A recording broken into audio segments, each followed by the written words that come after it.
दुआ से किसी तौर पर भी बंदे को मुस्तगनी नहीं होना चाहिए, बेपरवाह नहीं होना चाहिए। और फिर दुआ की अहमियत को जब बंदा समझता है तो उस अहमियत को समझने के बाद उसकी निगहदाश्त और उसकी हिफाजत का मामला आता है। जो शख्स दुआ की अहमियत को नहीं समझता, हकीकतन वो इबादत की अहमियत को नहीं समझता। जो शख्स दुआ की अहमियत को नहीं समझता, वो हकीकतन अल्लाह की अहमियत को नहीं समझता। इसीलिए नबी करीम अलैहिस्सलाम ने फरमाया कि जो दुआ नहीं मांगता अल्लाह उससे नाराज होता है। क्यों? अल्लाह का गज़ब उस पर क्यों? इसलिए कि वो अपनी जरूरत का मामला नहीं बल्कि अल्लाह के मामले को नहीं समझ रहा। जिस अल्लाह से उसने मांगना है, यहां मामला इस तौर पर ठहरा है कि कदर अल्लाह तबारक व तआला की बंदे के दिल में जिस कदर ज्यादा होगी, बंदा मुनाजात और दुआएं उस कदर ज्यादा करेगा। इसलिए आप देखिए औलिया अल्लाह की जिंदगी को, बुजुर्गों को अगर देखें, वैसे तो हम बुजुर्गों से ही भागते हैं, लेकिन जो अल्लाह वाले हैं सही तौर पर उनको आप देखें, वो दुआ का बहुत ज्यादा एहतमाम करेंगे, वो दुआ को बहुत अहमियत देंगे। दुआ को अहमियत देना ये अल्लाह की कदर है। दुआ को अहमियत देना ये खुदा शनासी की अलामत है। जो शख्स अल्लाह से दुआ नहीं मांगता वो अल्लाह की मारिफत से दूर है।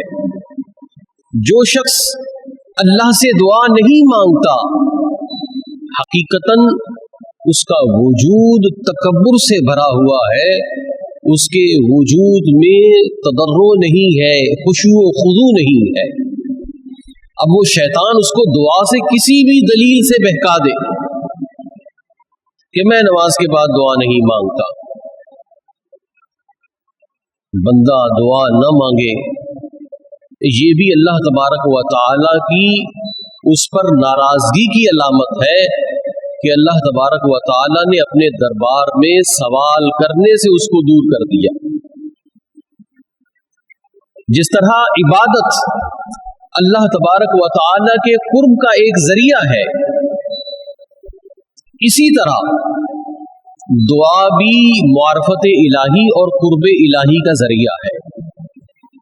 हम उमूमी तौर पर दुआ को इस तौर पर समझते हैं कि ये दुआ हमारी जरूरत जो हमें है, ये उस दुआ उस जरूरत और हाजत को पूरा करने का एक जरिया है, ये दुआ का जाहिर है।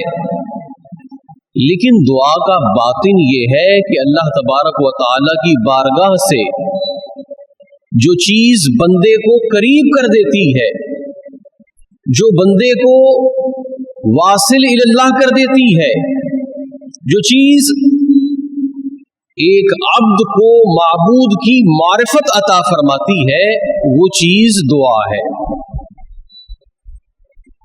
बहुत रियाजतें, बहुत इबादात अल्लाह के कुर्ब का जरिया बन जाएं वो एक अलग बात है, लेकिन एक आम बंदे के लिए जो कुर्ब इलाही का आसान तरीन जरिया है वो ये है कि वो अल्लाह की बारगाह में अपनी दुआओं को पेश करता रहे, दुआओं को पेश करता रहे, क्योंकि अल्लाह के यहाँ दुआ की बड़ी कदर व मंजिलत है।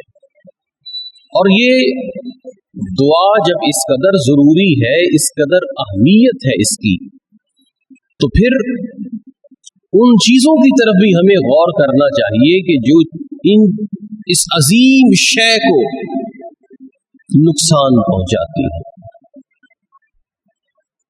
नबी करीम सल्लल्लाहु अलैहि वसल्लम ने इरशाद फरमाया, और ये जो मैंने अभी बातें कही वो सारी की सारी इस हदीस मुबारका की तरफ अगर हम जाते हैं तो ये बात हमारे ऊपर आया हो जाती है। अल्लाह के हबीब सल्लल्लाहु अलैहि वसल्लम ने फरमाया, मन फुतिह लहू मिनकुम बाबुद दुआ फुतिहत लहू बाबुर रहमा, कि तुम में से जिसके लिए दुआ का दरवाजा खुल गया, गोया कि उसके लिए अल्लाह की रहमत के दरवाजे खुल गए। हम ये समझते हैं कि दुआ कबूल होगी, जो हमने दुआ मांगी है उसके बाद अल्लाह की रहमत होगी, लेकिन यहां हुजूर अलैहिस्सलाम क्या फरमा रहे हैं कि जिसको तौफीक दुआ हो गई, जिसको दुआ की तौफीक अता हो गई, उसके लिए रहमत के दरवाजे खुल गए। यानी इन हाथों का उठ जाना, इसके बाद रहमत के दरवाजे खुलेंगे ऐसा नहीं है, बल्कि इन हाथों का उठ जाना ही रहमत के दरवाजे खुलने की अलामत है। वो हमने पिछले जुम्मतुल मुबारक में बता दिया था कि कबूल दुआ के क्या मदारिज हैं। ये तो बहर सूरत कबूल होती है, लेकिन यह है कि बंदे को दुआ की हिफाजत और निगहदाश्त करना होगी।